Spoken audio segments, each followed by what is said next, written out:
সারা দেশে প্রতিদিন ১০ জন মানুষ খুন হচ্ছে।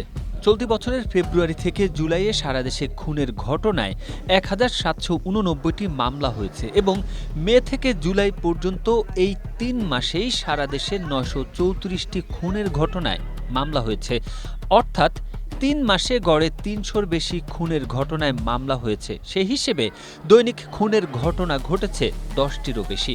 এমন ভয়ানক তথ্য উঠে এসেছে পুলিশ সদর দপ্তরের প্রতিবেদনে। আর এসব তথ্য জানিয়ে প্রতিবেদন প্রকাশ করেছে বিবিসি বাংলা। প্রতি মাসে খুন, ধর্ষণ, অপহরণ, চুরি, ডাকাতি সহ বিভিন্ন অপরাধমূলক কর্মকাণ্ডের ঘটনায় মামলা নিয়ে মাসিক রিপোর্ট প্রস্তুত করে বাংলাদেশ পুলিশ সদর দপ্তর।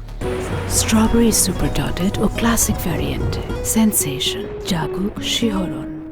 তাদের সেই রিপোর্ট অনুযায়ী চুরি ডাকাতির পরিমাণ আগের চেয়ে কিছুটা কমলেও খুন বা হত্যাকাণ্ডের ঘটনা নিয়ন্ত্রণে আনা যায়নি। চলতি বছরের জানুয়ারি থেকে জুলাই পর্যন্ত ৭ মাসে খুনের ঘটনায় মামলা হয়েছে ২,০৭৬টি। এর মধ্যে জানুয়ারিতে ২৮৭টি, ফেব্রুয়ারিতে ২৫০টি, মার্চে ৩১৭ ও এপ্রিলে ২৮৮টি।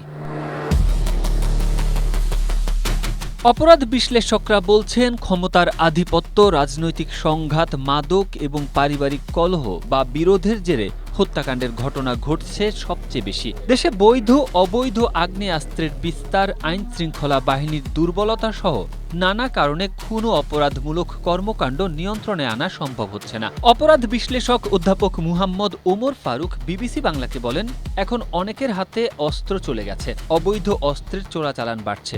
রাজনৈতিক দ্বন্দ্ব, পারিবারিক বিবাদ কিংবা ক্ষমতার আধিপত্যের কারণে খুন ও সহিংসতা বাড়ছে। Tareq Ahmed, Asia post.